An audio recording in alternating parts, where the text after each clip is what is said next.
Hello बच्चों, हम लोग एडिशन रिएक्शन की जो होती है फर्स्ट रिएक्शन पढ़े। ये आपकी होती है फ्री रेडिकल एडिशन रिएक्शंस। अब हम लोग दूसरा इसका रिएक्शन पढ़ते हैं। दूसरा रिएक्शन हम लोग पढ़ते हैं बेटा, इसको हम लोग कहते हैं इलेक्ट्रोफिलिक एडिशन जो होती है एडिशन रिएक्शन। इसको हम लोग बोलते हैं इलेक्ट्रॉन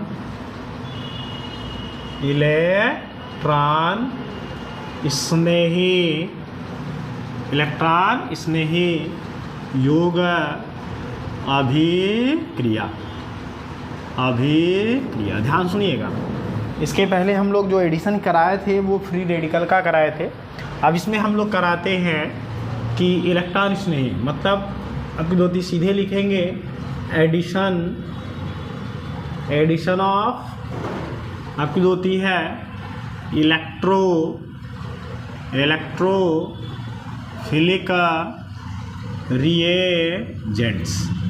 मतलब कि इलेक्ट्रोफिलिक रिएजेंट्स का क्या होता है एडिशन, मतलब वे अभिक्रिया जिनमें इलेक्ट्रॉन स्नेही अभिकर्मक का योग होता है इलेक्ट्रोफिलिक एडिशन रिएक्शंस कहलाता है। तो इसमें देखिए, जैसे मान लो इसके पहले हम फ्री रेडिकल पढ़े थे एग्जाम्पल, सेम वो एग्जाम्पल है CH3 है, CH है, डबल बॉन्ड है, CH2 है। इसको हम लोग 1 प्रोपीन कहते हैं, 1 प्रोपीन कहते हैं। अब इस 1 प्रोपीन को हम 2 कंडीशन में रिएक्ट कराते हैं। एक आपका होता है HCl, एक होता है HBr। यहाँ आपकी पराक्साइड होती है, पराक्साइड होता है, या इसको UV भी लिख सकते हैं, UV लाइट लिख सकते हैं। देखिए होता क्या, इसका जो प्रोडक्ट बनेगा वो CH3 बनेगा, सिंगल बॉन्ड बनेगा, CH बनेगा, Cl बनेगा आपका, उसके बाद बनेगा CH3 बनेगा। इसको हम 2 क्लोरो प्रोपेन कहते हैं। क्या बोलेंगे? 2 क्लोरो प्रोपेन कहते हैं। इसको हम लोग जो है लिखेंगे तो CH3 लिखेंगे, CH2 लिखेंगे, उसके बाद जो होती हमारा बनेगा CH2Br लिखेंगे। इसको 1 ब्रोमो ठीक है, 1 ब्रोमो प्रोपेन कहते हैं। एक बात और भी है, ये जो प्रोडक्ट बनेगा वो मेजर प्रोडक्ट बनता है। कैसा बनता है? मेजर प्रोडक्ट बनता है। मेजर का मतलब होता है मुख्य उत्पाद होता है। क्या होता है? मुख्य उत्पाद बनती है। देखो, जो ऊपर वाला रिएक्शन होता है वो हमारा मार्कोनी-कॉप्स रूल्स के अकॉर्डिंग होता है। ये हमारा ठीक है, मार्कोनी-कॉप्स रूल के अकॉर्डिंग इसका होता है। मतलब इसको हिंदी में कहते हैं मार्कोनी-कॉप्स का नियम। और दूसरा होता है आपका, इसे हम लोग कहते हैं एंटी मार्कोनी-कॉप्स रूल कहते हैं ना, रूल कहते हैं। इसको हम लोग प्रति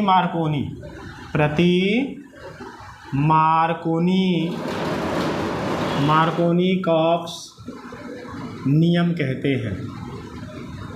देखिए ध्यान से, इसकी देखो एंटी मार्कोनी-कॉप्स रूल को 1933 में जो होती है एक अमेरिकन साइंटिस्ट थे, खैरास जी दिए थे। तो 1933 ईस्वी में जो होती है आपकी खैरास ने जो होती है, खैरास ने जो होती है प्रति मार्कोनी-कॉप्स के नियम को जो है प्रस्तुत किए। ये हम लोग लिख सकते हैं।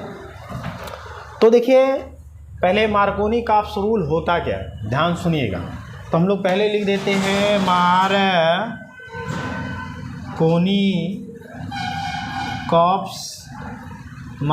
काप्स जो होती है रूल कहते हैं। तो मार्कोनी काप्स रूल्स क्या कहता है बेटा, कि जब किसी अनसैचुरेटेड हाइड्रोकार्बन या एल्कीन को हाइड्रोजन एसिड के साथ अगर रिएक्ट कराते हैं तो हाइड्रोजन एसिड का जो निगेटिव पार्ट होता है वो डबल बॉन्ड कार्बन के उस कार्बन एटम पर अटैच होता है जिस कार्बन पर हाइड्रोजन की संख्या सबसे मिनिमम होती है। उसी को हम कहते हैं मार्कोनी काप्स का नियम कहते हैं। ठीक, तो लिखेंगे द्विबंधित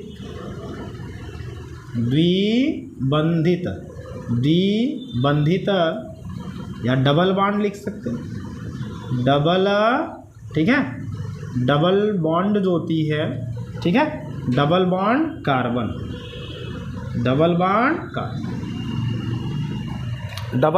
कार्बनिक जो होती है, डबल बॉन्ड होती है कार्बनिक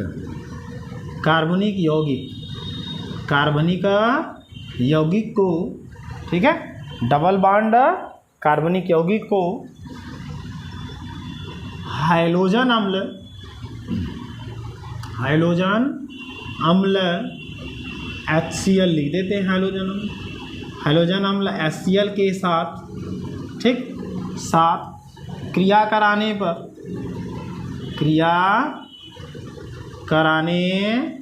पर हाइड्रोजन अम्ल का जो है, हाइड्रोजन अम्ल का ऋणात्मक जो है, ठीक है, ऋणात्मक भाग द्विबंध जो होते हैं, द्विबंध कार्बन के उस कार्बन परमाणु पर, उस कार्बन जो होती है परमाणु, उस कार्बन परमाणु पर जुड़ता है जिस कार्बन जो होती है कार्बन पर हाइड्रोजन की संख्या क्या होती है, कम होती है, उसी को हम क्या कहते हैं, मार्कोनी काप्स रूल्स कहते हैं। देखिए CH3 है, सिंगल बॉन्ड है, CH है, डबल बॉन्ड है, CH2 है, प्लस HBr, आप दो HCl ले लो, HBr भी ले सकते हो। अब देखो यहाँ आपका क्या होता है, अगर मान लीजिए ये पाई इलेक्ट्रॉन इधर शिफ्ट हुआ तो इसके ऊपर निगेटिव चार्ज के ऊपर क्या आ जाएगा, पॉजिटिव चार्ज। ये निगेटिव होता है, ये पॉजिटिव होता है, तो ये निगेटिव वाला जो होती है हमेशा किस पर अटैक करेगा, उसी पर। तो हम वो भी बोले हैं कि जब डबल बॉन्डेड कार्बनिक यौगिक को हाइड्रोजन अम्ल HCl के साथ रिएक्ट कराओगे तो निगेटिव पार्ट होती है उसी कार्बन पर जुड़ेगा जिस पर हाइड्रोजन की संख्या कम होती है। तो बनेगा आपका CH3 CH Cl, उसके बाद CH3 बनेगा आपका। यही आपका मार्कोनी काप्स रूल होता है। अब हमारा एक आता है एंटी मार्कोनी काप्स रूल। कौन सा आता है भाई, एंटी, ध्यान सुनिएगा, एंटी मार्कोनी काप्स रूल आता है। एंटी मार्कोनी काप्स रूल जो है, मार्कोनी काप्स रूल्स के जो होते हैं जस्ट जो है आपका अपोजिट होता है। इसमें क्या होता है, द्विबंध कार्बनिक यौगिक द्विबंध कार्बनिक यौगिक को HBr, ठीक है, HBr के साथ क्रिया कराने पर तो देखो HBr के साथ क्रिया कराने पर HBr का ऋणात्मक भाग द्विबंध जो है, द्विबंध कार्बन के उस कार्बन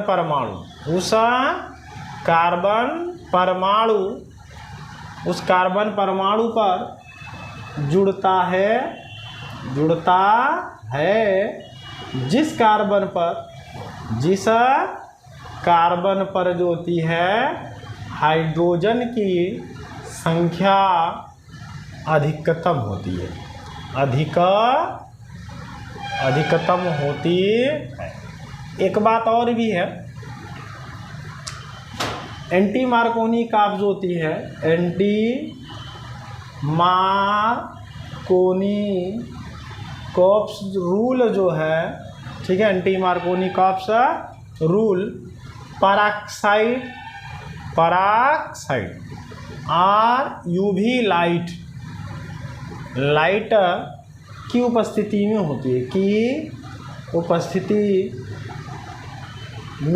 होती है, ये याद करना पहली बात। दूसरी बात, इसमें हम HBr ही यूज करते हैं, HCl यूज नहीं करते हैं, क्योंकि HCl में हाइड्रोजन और क्लोरीन के बीच का जो बॉन्ड होता है HBr के बॉन्ड से ज़्यादा स्ट्रॉन्ग होता है, ठीक है ना। और HI इसलिए नहीं लेते हैं कि HI वीक होता है ज़रूर, लेकिन आपकी जो होती है स्टेबल जो होती है आपका फ्री रेडिकल का फॉर्मेशन नहीं करता है। देखिए इसमें आपका एग्जांपल अगर हम देखें बेटा, तो देखो CH3 लिखे हैं, वहाँ सिंगल बॉन्ड CH है, डबल बॉन्ड है CH2 है, प्लस अगर HBr के साथ रिएक्ट कराते हैं तो हमारा बनेगा क्या, CH3 बनेगा, सिंगल बॉन्ड CH2 बनेगा, उसके बाद Br बनेगा। यहाँ आपका क्या है, 1 प्रोपीन है, और यहाँ आपका क्या है, 1 ब्रोमोप्रोपेन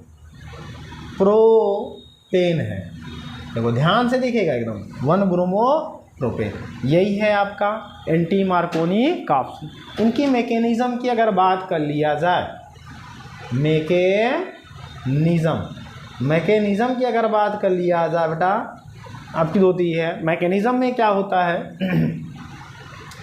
पराक्साइड जो होती है RO, ठीक है, देखो ध्यान सुनिएगा, ROOR ये होता है, इनका इलेक्ट्रॉन होता है ना, ये पराक्साइड होता है, ठीक है, पराक्साइड होता है। तो जब इस पर सनलाइट पड़ती है, यूवी पड़ती है, तो ये इलेक्ट्रॉन इधर आ जाएगा और ये इलेक्ट्रॉन आपका इधर आ जाएगा, मतलब आपको क्या बनेगा, फ्री रेडिकल बनेगी। क्या बनेगी, फ्री रेडिकल बनेगा। मतलब इसको RO+RO, इसे हम लोग एल्कोक्साइड जो होती है फ्री रेडिकल कहते हैं। कौन कहते हैं, एल्कोक्साइड फ्री रेडिकल कहते हैं। ध्यान सुनिएगा, अब जो RO फ्री रेडिकल है प्लस HBr, ध्यान सुनिएगा, HBr के साथ रिएक्ट कराइए तो ये इधर आएगा और ये आपका इधर आएगा, तो गिब्स जो होती है आपका बनेगा क्या, ये इसके साथ अटैक करेगा, इसके साथ, ठीक, तो बनाएगा आपका ROH बनाएगा, प्लस Br आपका फ्री रेडिकल। इससे ब्रोमीन जो है फ्री, क्या बोलेंगे, फ्री रेडिकल कहते हैं। क्या कहते हैं, ब्रोमीन फ्री रेडिकल्स कहते हैं। ध्यान दीजिएगा, अब हम लोग रिएक्शंस कराते हैं, ये लेकर CH3 single bond CH, double bond CH2 plus, ठीक है, Br। देखो इनके दो आपकी होती है, CH3 single bond CH, double bond CH2 plus Br, ये दो आपकी होती है, प्रोडक्ट बनाएगा। पहला आपका बनेगा क्या, देखिए होता क्या है, पहला आपका प्रोडक्ट बनेगा CH3 बनेगा, सिंगल बॉन्ड बनेगा, CH बनेगा, ठीक है, उसके बाद आपका बनेगा Br बनेगा और आपका बनेगा CH2 बनेगा फ्री रेडिकल। इसे प्राइमरी फ्री रेडिकल कहते हैं, प्राइमरी फ्री रेडिकल कहते हैं। ध्यान से देखिएगा, और इसको हम लोग अगर लिखें, इसको अगर हम बनाते हैं तो बनेगा आपका, देखा CH3 सिंगल बॉन्ड CH, है ना, है। उसके बाद होती है फिर क्या लिखेंगे, single bond CH2 single bond Br लिखेंगे। और इसे हम कहते हैं सेकेंडरी होती है फ्री रेडिकल, फ्री रेडिकल कहते हैं। समझ गए क्या कहते हैं, सेकेंडरी फ्री। तो अभी इसके पहले हम पढ़े थे कि जो सेकेंडरी फ्री रेडिकल होता है वो स्टेबल होता है। क्या होता है बेटा, स्टेबल। तो मतलब ये ज़्यादा स्टेबल है। क्या है, स्टेबल है। तो जब इसकी स्टेबिलिटी ज़्यादा है तो यही आपका HBr के साथ रिएक्ट करेगा। तो देखो बनेगा क्या आपका, CH3 सिंगल बॉन्ड CH, ये single bond CH2 single bond Br ना, ये आपका सेकेंडरी होती है फ्री रेडिकल होते हैं। अब प्लस अगर हम इसको HBr के साथ रिएक्ट करा दे बेटा, तो देखिए बनेगा क्या आपका, सिंपल सी बात है, ये फ्री रेडिकल जो होती है इस पर अटैक करेगा, ठीक। तो बनाएगा क्या आपका, CH3 बनेगा, सिंगल बॉन्ड बनेगा, CH2 बनेगा, सिंगल बॉन्ड जो होती है, देखिए फिर उसके बाद देखिए सिंगल बॉन्ड आपका हो जाएगा, फिर CH2 सिंगल बॉन्ड Br। तो ये 1 ब्रोमो प्रोपेन बना, 1 ब्रोमो क्या बना, प्रोपेन बना, 1 ब्रोमो प्रोपेन आपका जो है प्लस Br फ्री रेडिकल बनाता है, ठीक है। यही है आपका। तो अगर मान लो एंटी मार्कोनी काप्स रूल का मैकेनिज्म पूछेगा तो आपको ये पूरा लिखना पड़ेगा। बाकी आपकी जो होती है इसे हम लोग इलेक्ट्रोफिलिक एडिशन रिएक्शंस में लिख दिए, ठीक है। मार्कोनी काप्स रूल भी लिख दिया और एंटी मार्कोनी काप्स रूल भी लिख दिए, ठीक है। एक बार देख लेना, तो उसके बाद नहीं समझ आएगा तो फिर पूछ लीजिएगा एक बार।